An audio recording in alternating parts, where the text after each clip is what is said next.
We begin this hour with fast-moving developments out of the Middle East. Israel says it has killed 2 senior Iranian security officials in an overnight strike. Last night, the IDF took out commander of the Basij, Soleimani, and his deputy and secretary of the Supreme National Security Council, Ali Larijani. Iran has been hitting back with attacks across the region.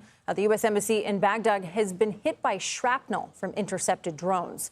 Meanwhile, President Trump is calling on nations to help secure the critical Strait of Hormuz as the fighting brings traffic through the vital shipping route to a standstill. For more on this, I'm joined by CBS News senior foreign correspondent Imtiaz Tyab, who, of course, is following all of this for us from the United Arab Emirates. Imtiaz, I mentioned the 2 security officials that Israel says have been killed in Iran, one of them being Ali Larijani.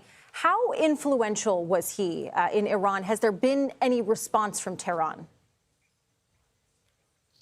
Kelly, good to be with you. Well, still no response or confirmation from Tehran. But to give you a sense of who Ali Larijani was, there was nobody in the system who I would think had more power than him other than the supreme leader. When you consider the role he's played in that country for decades, he was once part of the IRGC. He was once the Speaker of the House. He used to run state TV. And perhaps most significantly, in the recent months, he has essentially been the national security advisor to the late supreme leader, effectively running the day-to-day operations of the country ahead of the president, Masoud Pezeshkian.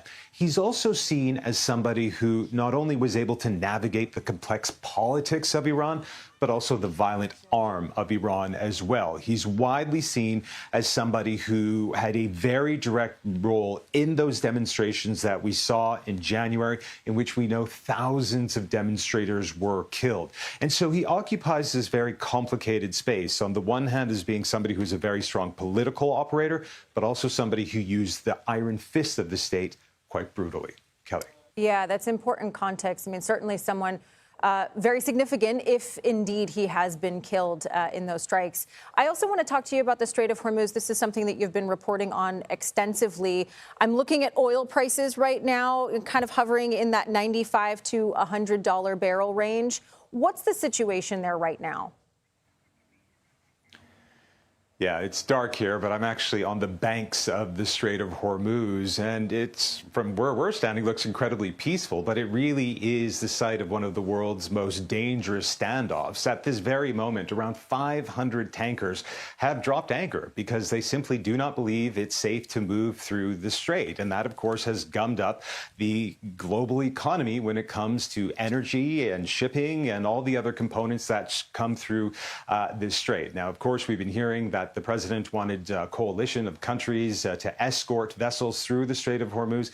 Even if that was to happen, and it doesn't look like it will at least anytime soon, there would still be a huge amount of risk. We have to remember that Iran, even though it has been degraded so much militarily, it still has the capability to launch tracks on the strait. But more than that, Kelly, it's not even the capacity to launch attacks, it's the fear of launching attacks. That is enough for insurance companies to say, we're not going to insure these vessels, and that is why we're not seeing anything moving.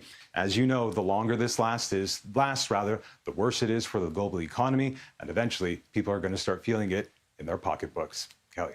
Yeah, the fear point is well taken, not just a financial, but of course a human life risk. Imtiaz, thank you so much for your reporting.